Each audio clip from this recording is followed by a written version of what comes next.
Innal hamdalillah nahmaduhu wa nasta'inuhu wa nastaghfiruh wa na'udzu billahi min shururi anfusina wa min sayyiati a'malina. May yahdihillahu fala mudilla lahu wa may yudlil fala hadiya lahu. Asyhadu an la ilaha illallah wahdahu la syarika lahu wa asyhadu anna Muhammadan abduhu wa rasuluh. Amma ba'd. Qala Allah Ta'ala fil Qur'anil Karim, A'udzu billahi minasy syaithanir rajim. Bismillahirrahmanirrahim.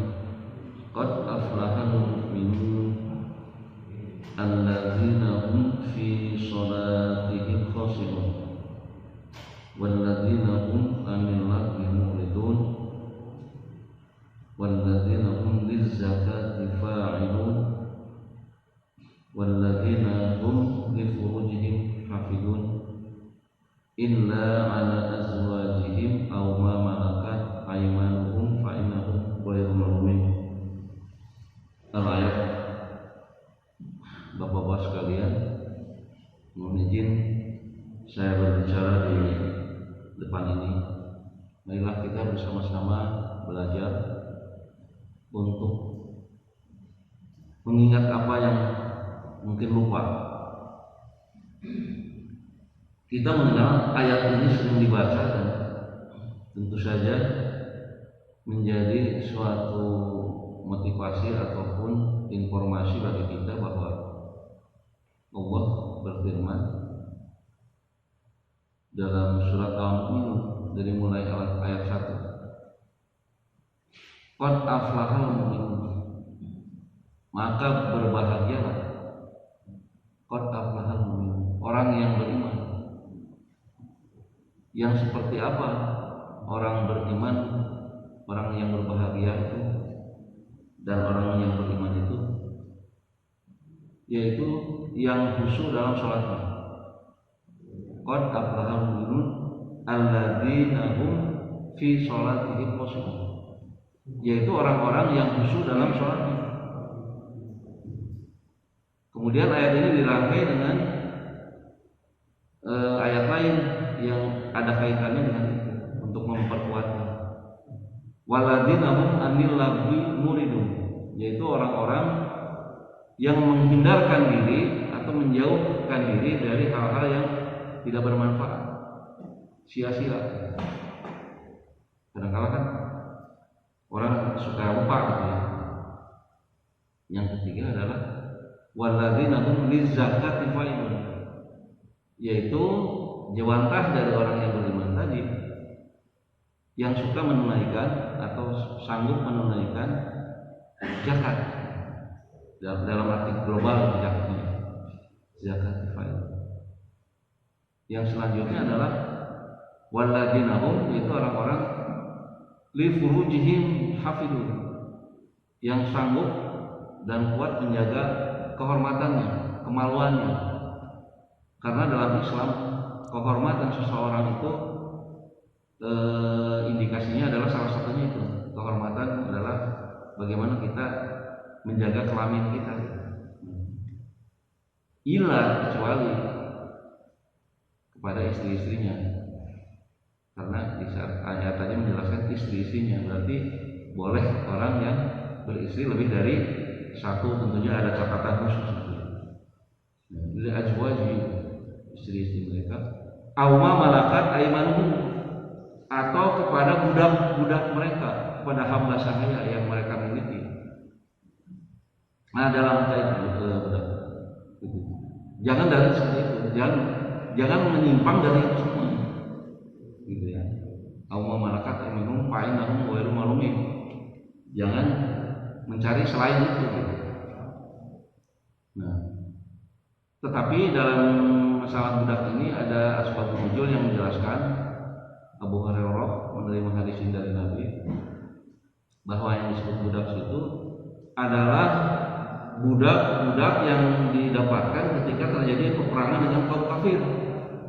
Jadi kaum muslimin perang melawan kaum kafir dan mereka ditawan, laki-lakinya kan ditahan bisa jadi budak, atau yang kaum wanitanya gitu. Nah ketika kaum wanitanya ini dijadikan budak atau hamba sahaya, maka boleh digauli oleh tuannya, tapi tidak ada proses perkawinan di situ. Tapi ketika si wanita itu sudah digauli, maka otomatis jadi istrinya gitu. Gitu ya. Jadi itu metode bagaimana Rasul cara membebaskan para perbudakan. Bisa dibebaskan ataupun dinikahi, digauli gitu. Tidak ada proses perkawinan. Tapi budak yang dihasilkan dari peperangan, bukan budak yang dibeli di pasar. Kan ada pasar budak dulu itu ya. Jiwanya dibeli seperti Nabi Yusuf. Nabi Yusuf kan pernah dicelakai oleh saudaranya, dimasukkan ke dalam sumur, kemudian dijual jadi budak. Nah ketika di pasar budak dibeli oleh Al-Aziz, pembesar Mesir itu, Nabi Yusuf dijadikan dibeli sebagai budak. Itu tidak boleh. Makanya ketika Nabi Yusuf diajak berbuat mesum oleh istrinya Al-Aziz, Zulaikha itu menolak, karena bukan dari hasil peperangan. Nah ini jadi tidak semena-mena orang menganggap orang Islam itu enak, tidak. Tapi sekarang sudah dihapuskan perbudakan. Nah itu diantaranya ya. Baik, kita kembali lagi kepada ayat yang pertama. Qad aflahal mu'minun alladzina hum fi sholatihim khusyu'un. Jadi orang yang berbahagia itu adalah orang yang beriman dan sholatnya khusyuk. Bagaimana kita untuk melakukan sholat yang khusyuk? Tentu ada aturan dan cara-cara, metode-metode yang harus kita ikuti. Metode singkatnya adalah ketika pemahaman filosofis kita, akidah kita, ada Islam, ada iman, ada ihsan. Kalau kita sudah mencapai ke tahap ihsan, inilah metodologi untuk mencapai khosyi'un. Karena kalau Islam kan menaati yang 5 perkara kan ya, syahadat, sudah Islam kan, sholat termasuk di sana. Seglobalnya kan sholat, zakat, saum, haji kan. Kemudian keimanannya, iman kepada Allah, iman kepada yang lain-lainnya sampai 6 kan. Sebab ada orang-orang yang ahli sholat tapi tidak imam kan. Contohnya Abdullah bin Ubay, dia ahli baca Quran, dia suka sholat, tapi dia bukan muslim, tidak punya keimanan karena dia orang munafik. Nah, setelah keimanan itu dipahami dan dilaksanakan, maka ada yang disebut ihsan. Apa ihsan itu? Definisinya adalah anta budallah ka'anaka taroh. Kita ibadah seperti kita melihat Allah. Fa'inlamnya tuntaroh, tetapi tidak mungkin kita bisa melihat Allah kecuali Nabi lah. Nabi juga tidak seperti itu. Fa'innahu ya, tapi kita yakin bahwa kita dilihat oleh Allah. Jadi kita ibadah seperti diperhatikan oleh Allah. Maka proses peribadahan itunya tidak sembarangan, tidak asal-asalan. Itu sebagai barometernya ya sholat. Nah nanti natijahnya ataupun hikmahnya di kehidupan di luar sholat itu, dia akan lebih hati-hati, lebih terperinci dan benar, berkata benar, berperilaku benar, dan segala sesuatunya mencintai kebenaran, bukan pembenaran. Nah di situ ihsan. Nah kalau orang sudah mencapai derajat ihsan, maka sholatnya akan khusyuk. Ketika kekhusyuan ini diperinci, nah itu ada 3 hal. Yang pertama, khosyi'un qabla sholat, khusyuk sebelum sholat itu dilaksanakan. Artinya dia harus memahami ilmu-ilmu sholat, bacaannya, gerakannya, penghayatannya, dan doa-doanya, dan mengerti apa yang dia baca, sehingga sholatnya itu betul-betul mantap. Itu baru. Yang kedua adalah fi sholatnya, hingga sholat. dalam sholatnya bagaimana dia melakukan sholat yang khusyuk itu, konsentrasi kan. Nabi sudah memberikan panduannya kan? Hadapkan wajah kita ke tempat sujud kan gitu. Jangan kemana aja, kan ada yang sholat Allah. Nah gitu. Apakah boleh? Tidak boleh. Walaupun ada suatu riwayat bahwa sebelum Nabi ditegur oleh Allah, ketika Rasul melakukan sholat pertama itu melihat ke langit gitu. Tapi ada ditegur oleh Allah, itu juga ada urut seperti itu. Akhirnya sholat harus menghadap tempat sujud. Sholat, jadi jangan kemana-mana. Nah itu ya. Kemudian berarti dalam sholatnya dia sudah khusyuk. Kemudian yang kedua adalah tadi hikmah setelah sholat bagaimana dia di luar sholat. Apakah disiplinnya sama dengan sholat? Kalau di sholatnya tidak disiplin, kok mau di luar sholat? Tidak disiplinnya. Ya, jadi di sholat sudah disiplin, mudah-mudahan di luar sholat pun dia akan disiplin. Nah, apa saja yang dilakukan untuk mendapatkan kualitas sholat yang khusyuk tadi? Pertama adalah kita mengenal kita taharah, ya, taharah membersihkan diri. Bisa dilihat di surat Al-Maidah ayat 6.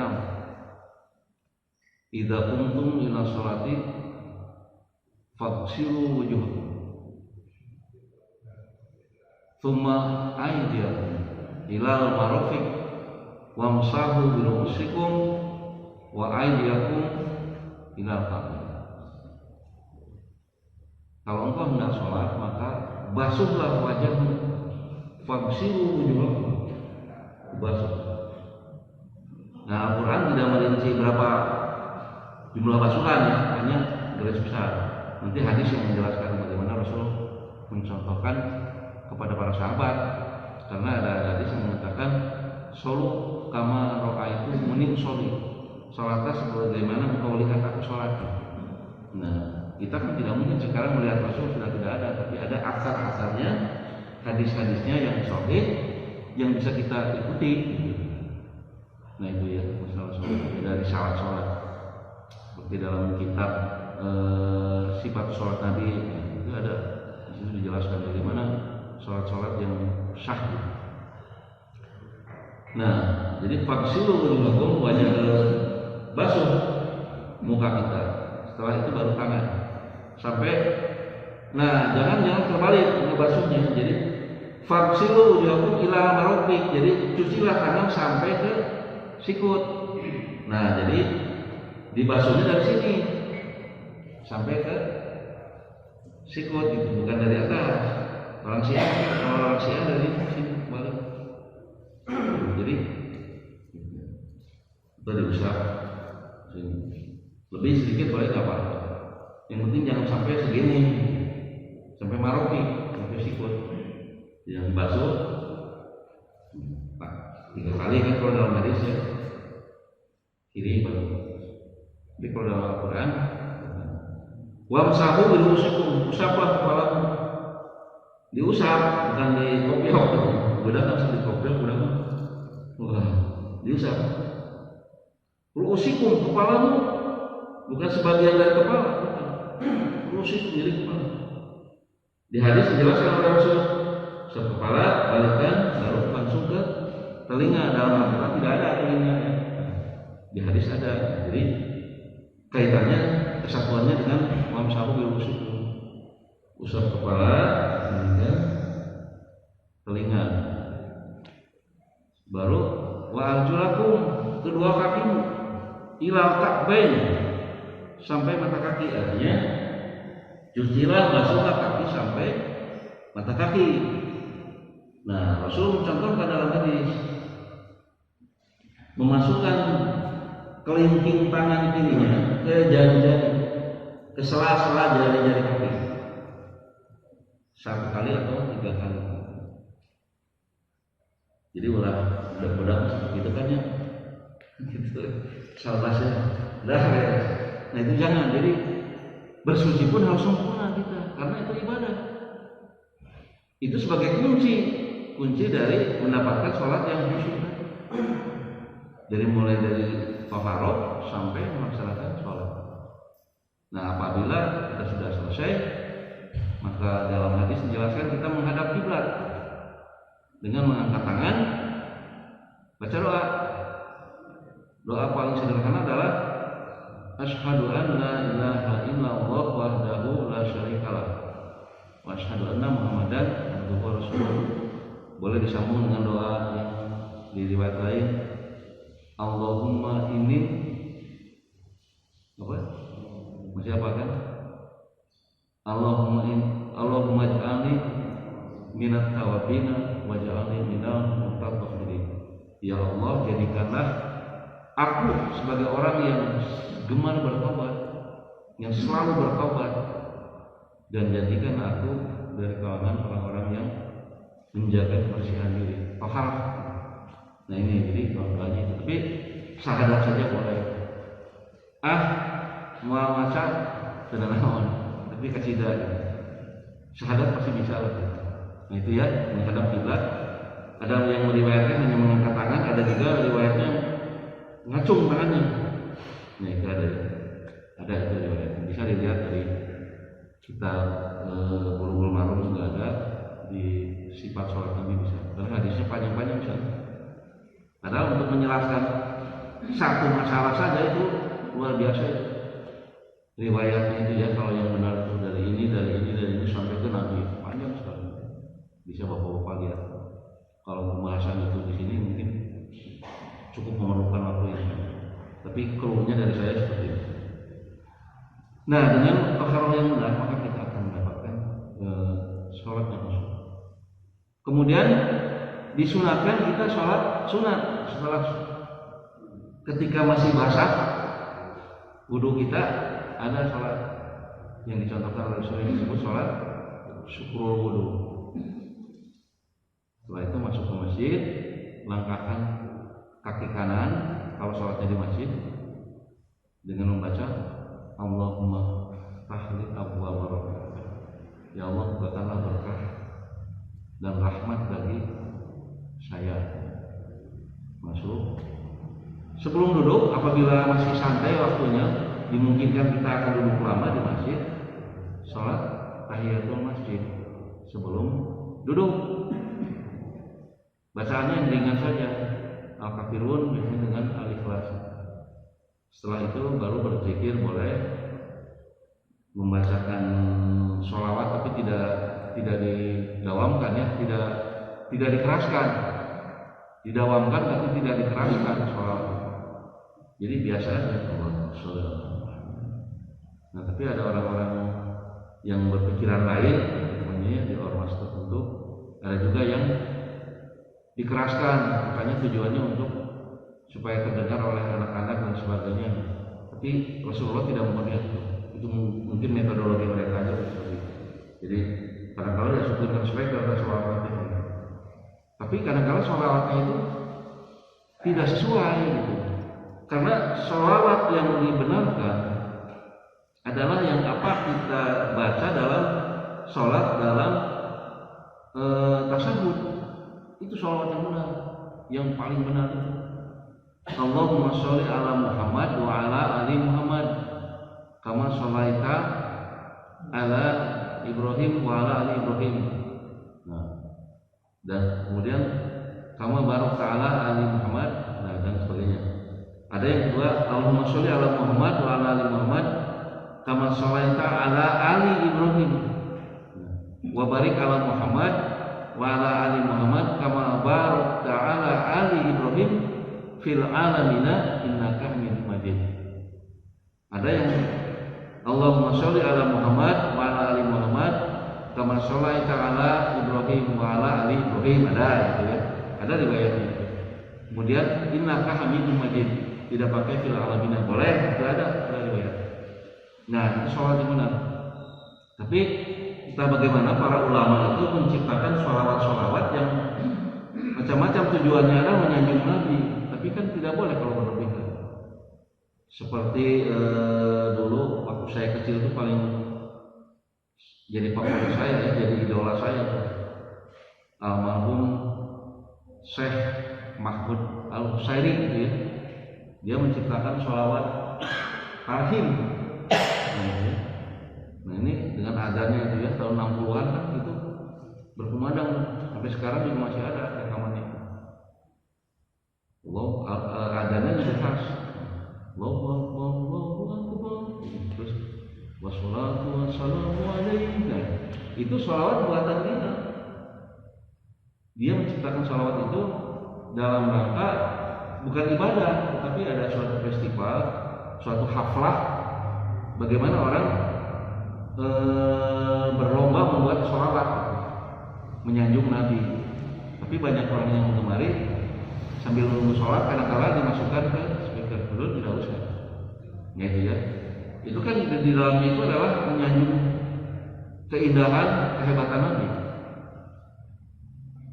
Dalam surah tahrim ada juga sholawat yang lain-lain ada. Tapi yang dibenarkan itu adalah yang paling sahih itu yang kita baca adalah, dan dalam ibadah tidak pakai sayyidina. Tidak pakai sayyidina. Sayyidina itu kan di luar sholat. Artinya menghormati Nabi. Sayyidina itu tuanku artinya. Tuanku artinya sayyidina. Sayyidina Ali, Sayyidina Umar, Sayyidina Muhammad. Tapi di dalam sholat karena kita berhadapan dengan Allah, tidak ada prioritas mengutamakan makhluk karena Nabi mencontohkan itu. Nabi mencontohkan itu. Allahumma sholli ala Muhammad wa ala ali Muhammad. Kama sholaita ala ali Ibrahim atau kama sholaita ala Ibrahim wa ala ali Ibrahim. Tidak sayyidina.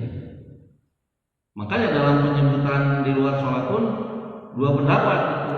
Ada yang membolehkan menggunakan sayyidina karena itu bukan ibadah dalam makhluk artinya ya, hanya menyanjung kehormatan pada Rasul. Toh bukan kepada Umar saja kita menyebut sayyidina kan gitu. Kepada Ali kita menyebut sayyidina, apalagi kepada Rasulullah gitu.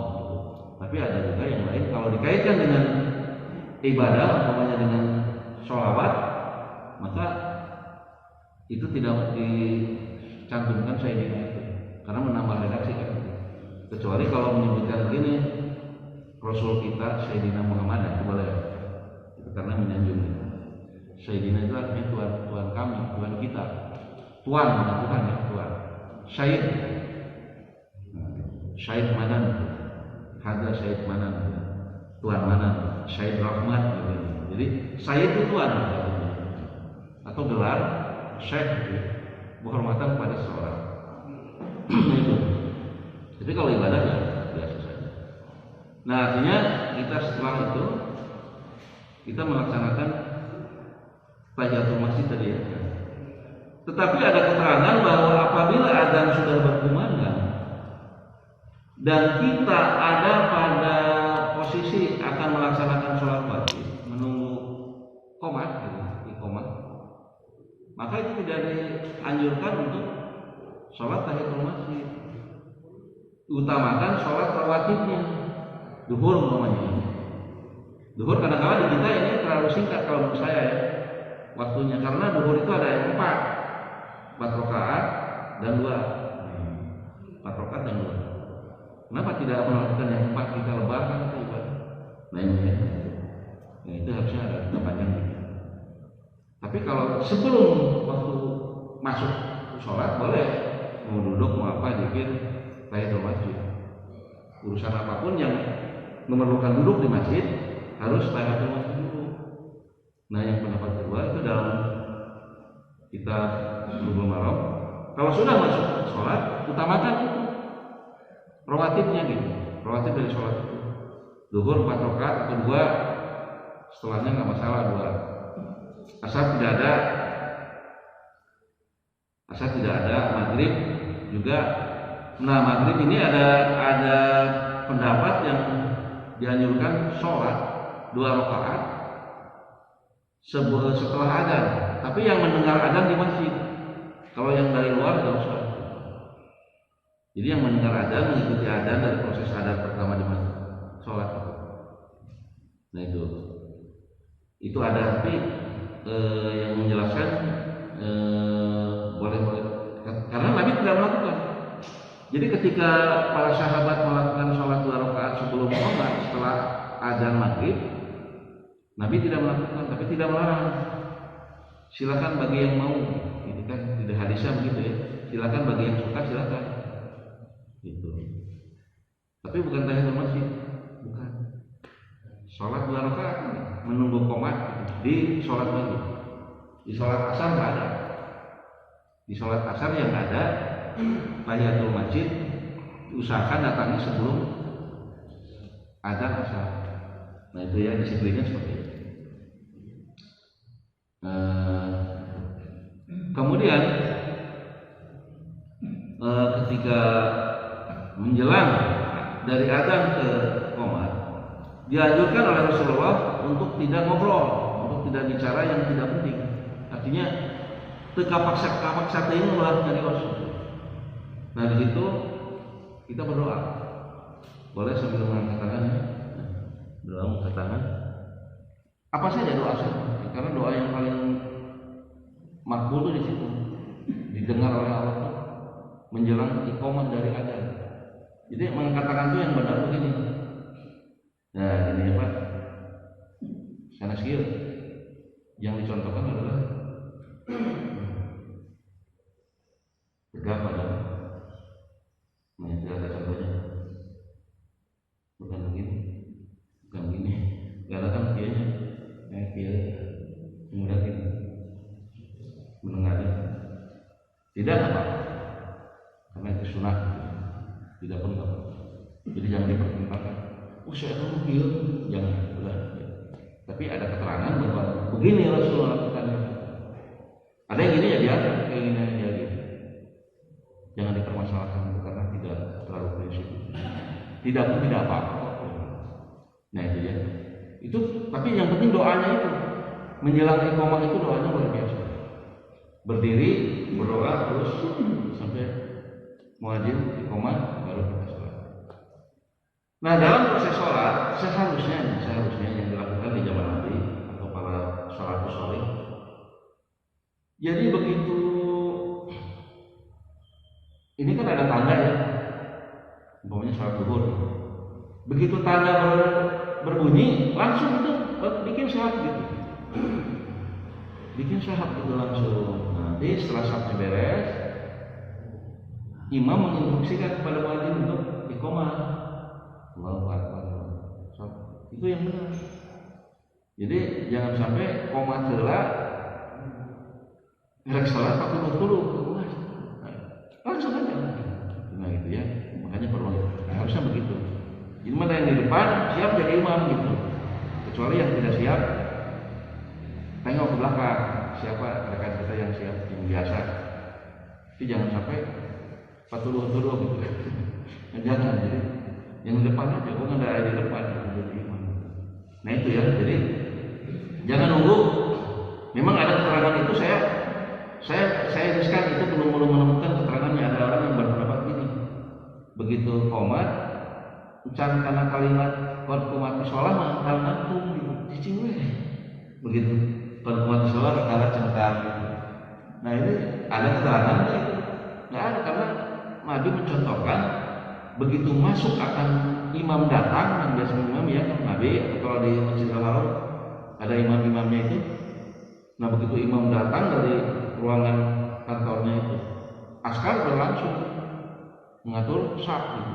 Bahkan 1 jam sebelum sholat mengatur saf kalau di Masjidil Haram. Beda dengan di Madinah karena sudah di dalam masjid. Nah seperti itu. Jadi memang kadang-kadang cangkemnya cicingnya jadi bikin saf dulu baru qomat. Kadang-kadang ada imamnya yang kebetulan imamnya masuk, qomatnya malah tos tapi pulang-pulang ke imam gitu. Jangan sampai itu. Jadi tunggu dulu. Si muadzin itu harus melihat yang biasa mengimami sudah ada belum? Oh ada ya, baru qomat gitu. Jangan sampai qomat sudah waktu mana itu?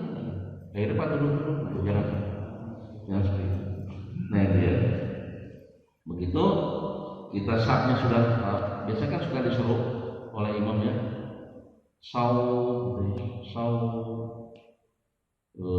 maksudnya untuk meluruskan saf gitu. Suhufakum baina tasbih sholat bimtawami sholat. Jadi meluruskan shaf itu adalah imam menyuruh. Biasanya itu sebelum mulai, jadi masih proses mengatur sholat. Istau, jadi menyuruh paku. Pak ingat tasbihatan suruh min tamami sholat. Nah, gitu seperti itu. Jadi atau silakan luruskan, kalau pakai bahasa Indonesia silakan luruskan sholat. Setelah itu baru komat baru sholat. Nah, dalam sholat itu ada dua sholat, ada yang jahar, ada yang sir. Dalam sholat sir kita membaca masing-masing, baik iftitah sudah pasti ya, Al-Fatihah, surat yang kita bisa baca, dan kita selalu taat mengikuti imam sebagai pimpinan, karena diangkat imam itu untuk diikuti. Jangan imam baru Allah kita sudah jangan bersamaan, tidak boleh, itu dilarang keras bersamaan dengan imam, nyemanirikan maneh. Jadi kalau sudah Allahu Akbar sempurna baru kita Allah sami Allah kita baru Rabbana walakal hamd atau Rabbana lakal hamd. Jangan sampai menyamai imam. Nah, ini tidak boleh. Sampai ada hadis yang menjelaskan di akhirat nanti orang yang suka mendahului imam itu dihinakan dengan wajah seperti keledai. Sahih hadis. Ya, kita jangan seperti itu. Jadi, tapi imam itu harus bijaksana, jangan terlalu cepat sholatnya, sehingga jangan sampai Allahu Akbar ini baru mau, ini sudah jangan. Jadi imam juga harus bijaksana. Jadi Allahu Akbar, terutama ruku dan sujud itu agak lama sedikit ya, memberikan kesempatan ruang kepada makmum, jangan terlalu cepat.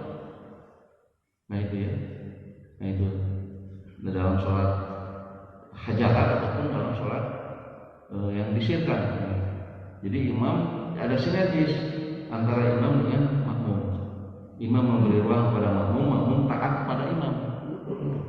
Imam salah dikoreksi kan, ada aturannya. Umpamanya bacaan yang lupa, kita ungkapkan aja. Terutama yang paling depan. Umpamanya lupa surat, yang depan tahu asal untuk memberitahu imam supaya yang lupanya itu ingat kembali gitu. Itu di segi bacaan tidak ada sujud sahwi itu ya. Tapi kalau dari segi gerakan lupa, seharusnya baru 2 rakaat sholat zuhur dia sudah bacaan akhir umpamanya, ingatkan oleh makmum subhanallah, terutama yang paling depan, untuk mengingatkan imam untuk kembali kepada gerakan yang seharusnya. Nah, apabila imam merasakan salah dan dikoreksi, harus sujud sahwi di akhir sholat.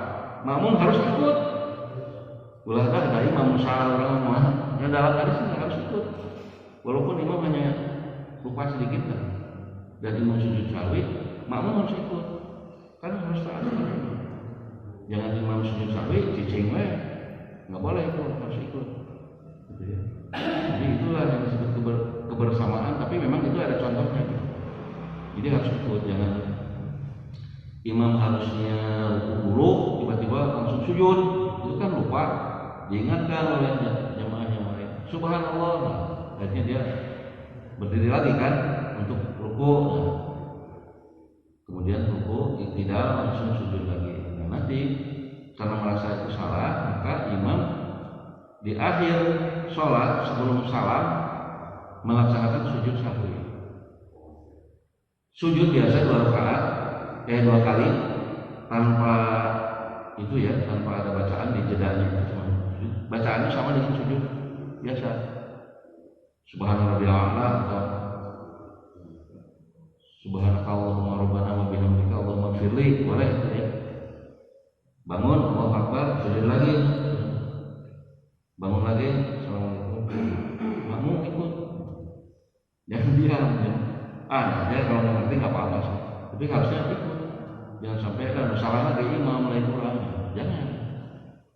Apalagi kita merasa nggak benar bahwa nanti dibenarkan itu saya, malah jangan. Jadi ada kesombongan atau ya. Itu kalau kita imam lupa. Kemudian dalam sholat yang dijaharkan, di kita kan ya mungkin ada yang lupa atau apa ya. Karena dalam Al-Quran itu ada 15 ayat yang dianjurkan untuk sujud tilawah. Itu ya ada beberapa surat. Tapi yang paling hafal pisan saya dua. Kalau tidak ala-ala sama itu Al-Insyikok ada 15 ya Pak. Nah jadi ketika surat yang berkenaan dengan sujud sahwi, biasanya di Al-Quran dikasih tanda ubah ya, gambar ubah kecil. Nah itu dilanjutkan untuk sujud tilawah. Dia disunatkan. Bagaimana kalau sujud tilawah itu surat-surat sajadah itu ada dalam bacaan sholat? Ya disunatkan untuk sujud tilawah. Allahu Akbar, imam langsung jangan jangan lupa takbir lagi. Karena orang itu mungkin tidak tahu apa yang imam baca gitu. Makanya untuk menghindari itu ya alangkah baiknya imam juga memberitahu kepada bahwa saya akan membacakan surat yang ada ayat sajidahnya. Jadi ya, kan pembelajaran juga ya. Jangan dianggap makmum semua tahu nanti jadi menimbulkan. Pernah Pak saya sholat waktu itu di rumah sakit Muhammadiyah. Kita sholat bareng-bareng, sholat subuh sampai bubar Pak. Gara-gara imamnya pakai sujud tilawah. Jangan wah ini naon sholatnya ya aneh. Bisa ada taparuk, nah jangan sampai seperti itu. Jadi si ininya tersinggung yang jadi imam nanti. Dan nggak boleh itu kan, kita nggak boleh seperti itu. Sampai imamnya bergumam. Jangan matanya dengarti karena sunnah. Nah nggak boleh itu kan gitu. Itu melecehkan orang, nggak boleh. Harusnya legowo saja. Oh orang itu belum tahu. Ya, makanya sebelumnya dikasih tahu bahwa saya akan membacakan ayat sajdah pada rakaat 2 atau 1, pokoknya di antaranya ada. Nah, maka makmum kan sadar benar kita ikut. Dan imam nanti memberi kode Allahu Akbar. Baca, ada sunatnya bacaannya. Sajada wajhiya lilladzi khalaqahu was-sawwara was-samahu wa basaruhu bi haulihi wa quwwatihi fatabarakallahu ahsanul khaliqin. Baru berdiri lagi. Allahu Akbar. Lanjutkan bawahnya dalam surat Al-Insyikok ya. Ada surat yang mengatakan fa idza quriya qur'ana la yasjudun. Langsung sujud imam. Allahu Akbar. Sajada wajhiya lilladzi khalaqahu wa sawwahu bi haulihi wa quwwatihi fatabarakallahu ahsanul khaliqin. Tapi jangan keras-keras. Dengar sendiri aja. Langsung Allahu Akbar. Teruskan ayatnya. Balil ladzina kafaru yukadzibun wa huwa a'lamu fabashshirhum bi'adzabin baru. Allahu Akbar. Hukuman. Itu sunat. Tidak apa-apa. Tapi untuk menebalkan ataupun menggemukkan amal kita yang sunat-sunat itu lah kita. Apalagi dalam usia kita yang seperti ini, perbanyak yang sunat itu. Selesai Jumatan, kita suka sholat. Ini kan Jumatan itu kan ada dua serangan setelah selesai. Ada rawatibnya itu ada yang 2 rakaat, ada yang 4 rakaat.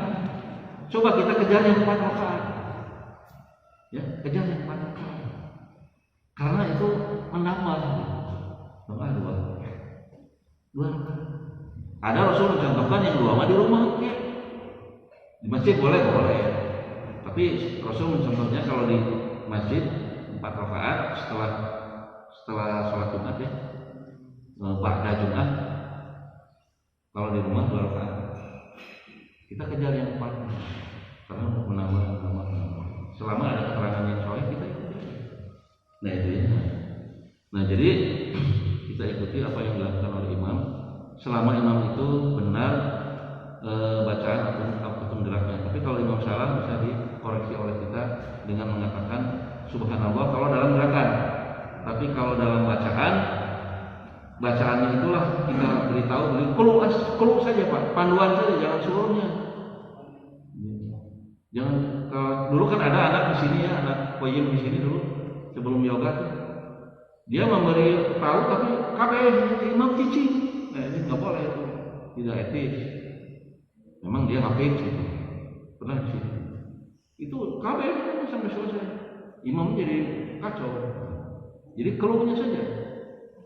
Jadi apa yang dia lupa kasih panduan baru. Nah gitu ya caranya. Nah itu.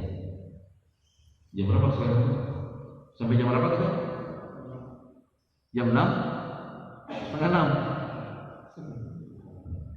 Nah jadi itu ya, jadi seperti itu. Kemudian apa yang imam baca kita dengarkan. Itu yang apa yang imam baca kita dengarkan. Al-Fatihah ataupun surat yang imam bacakan kita ikuti. Jadi idza kuntum ila sholati idza kunta dalam hadis ya. Idza kunta ila sholati faghsilu wujuhakum fasbiqul wudu'a, sempurnakan wudunya, fastaqbilal qiblati, dan hadapkanlah dirimu ke kiblat, fakabbir. Nah, jadi itu dalam hadis ya. Idza kunta ila sholati fasbiqul wudu'a fastaqbilal qiblati fakabbir. Apabila kamu mau sholat, dalam hadis, sempurnakan wudumu, tadi yang wudu yang bagus, hadapkan dirimu ke kiblat dan takbirlah. Niat kemana? Jarak ini. Ini yang ada beberapa pendapat yang ada di talafud ya, talafud ini mengucapkannya, padahal Rasul tidak mencontohkan itu. Itu metode untuk kepada anak-anak bahwa niat dalam hati itu kira-kira isinya seperti itu, tapi bukan diucapkan. Tapi kita mempunyai niat sesuatu kan dalam hati, dibaca itu dalam hati. Umpamanya kita mau makan rendang dengan nasi yang hangat, dalam hati kita pasti berbicara, aduh sambungannya itu rendang kayak jengkol gitu kan gitu, tapi nggak diucapkan. Nah ada pendidikan dulu, metode dulu mendidik anak-anak supaya anak itu kan suka bertanya apa niat itu. Nah niat itu kira-kira pikiran kamu seperti ini. Sholat apa zuhur? Nawaitu usolli fardhu dhuhri arba'a raka'atin istaqbilal qiblat Allah, gitu kan. Tapi lain diucapkan. Atau itu mah talafud, mengatakan sesuatu. Kalau niatnya di dalam hati, tidak didengar oleh orang lain, tapi diri sendiri yang tahu bahwa saya mau apa nih, itu niat.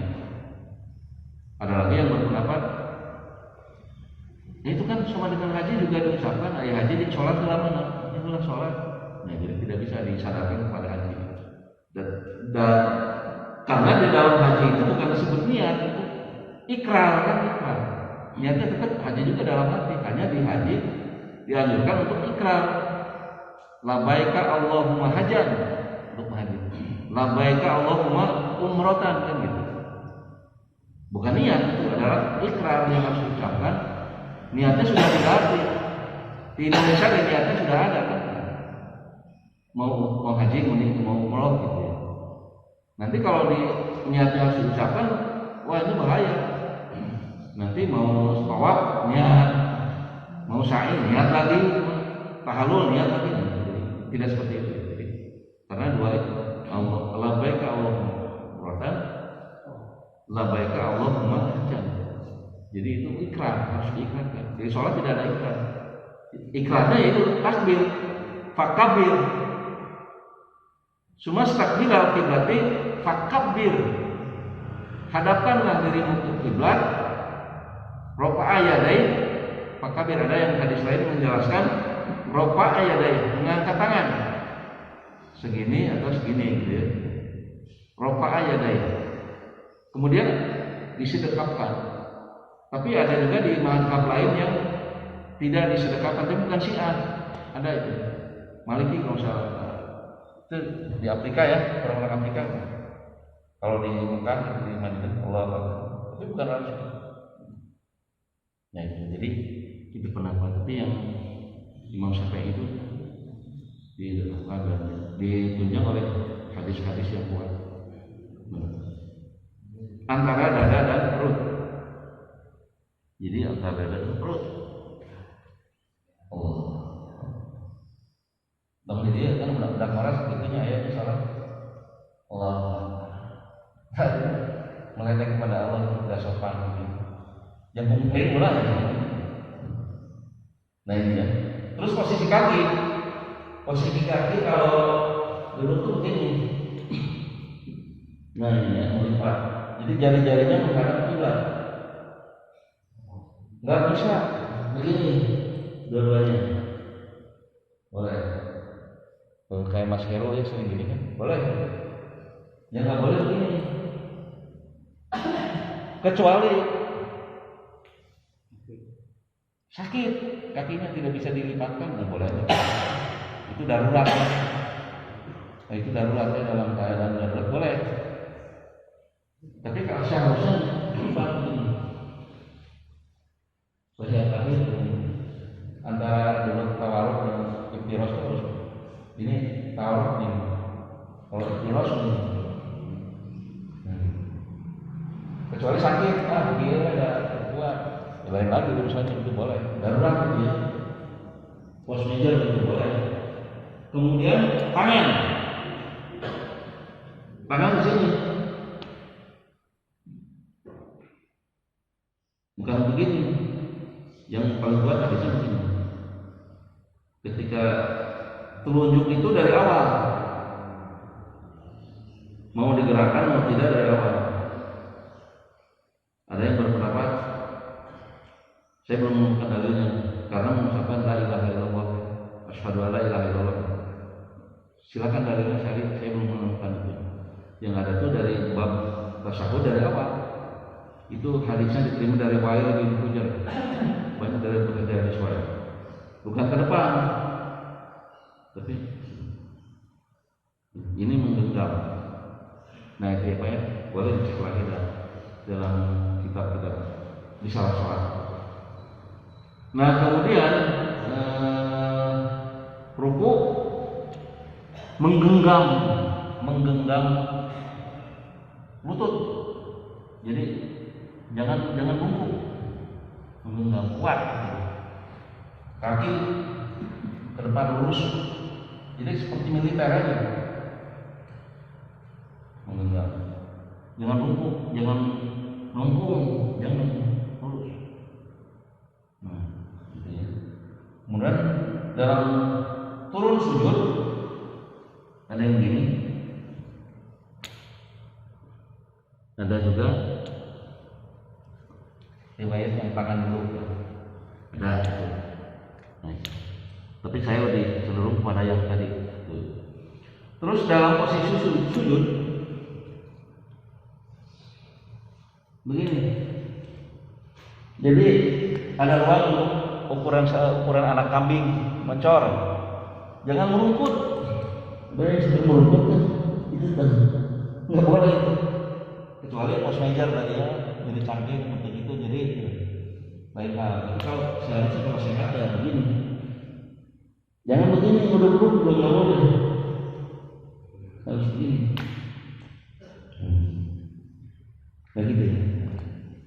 Kaki jari-jarinya menghadap.